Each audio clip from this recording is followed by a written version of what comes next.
สบายดีทุกคนสำหรับคลิปนี้เนาะเอื้อยนางจะมาแจกเอาเฮงแจกเอาความปัง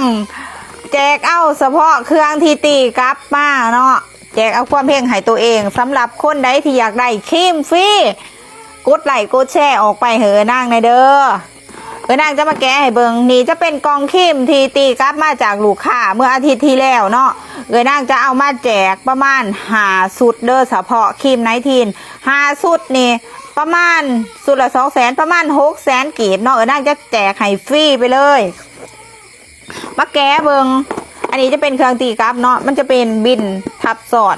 บินในก็คือบินที่นางฝากและบินทับนี่ก็คือบินที่ตีกลับเพราะว่าลูกค้าสั่งเครื่องในกรณีเก็บปลายทางแล้วลูกค้าบ่ไปเอานะเครื่องจะตีกลับมาที่นางมาเปิดเบิ่งน้ำกันนี่จะเป็นครีม1 กั๊บเด้อ1 กั๊บแต่ว่าลูกค้าสั่ง1 กั๊บแต่ว่าคนใดอยากได้เป็นสูตรนางก็จะแจกให้เป็นสูตรแจกมื้อนี้ย้ำว่า5 สูตรเด้อทุกคนอยากไล่กดได้กดแชร์ออกไปเด้อถ่ายหูปใบหน้าออกมาอันนี้จะเป็นครีม1 กั๊บตัวนี้จะเป็นสูตรว่าฝาเป็นขีเมนเป็นบักแตงเนาะฟ้าแดดฟ้าเดือดฟ้าฮอร์โมนใส่ตัวนี้เด้อมาเบิ่งกล่องที่2โอ้ยหวยมีดกับบ่ค่อยเขาปานใดเขามาแล้วก็ฝากกดไลค์กดแชร์ออกไปเหอะนางนำในเด้อแกะ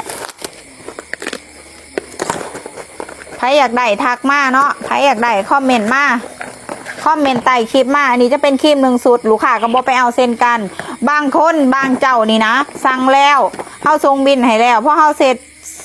เครื่องให้ว่าเครื่องฮอดแล้วเซ็ตให้ไปเอาเครื่องบอก2 เทื่อ 3 เทื่อซ้ำบ่นำบอกเข้าเองบอกเข้าเลยขอลองเนาะทุกคนถ้าบ่มั่นใจถ้าบ่อยากได้อีดีอย่าสั่งเพราะว่าเห็นใจแม่ค้าแน่เนาะ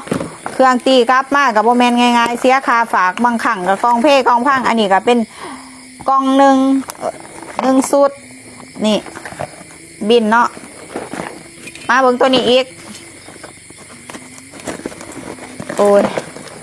นี่เห็นบ่กองยุบเลยเนี่ยกองเสียหลูบเลย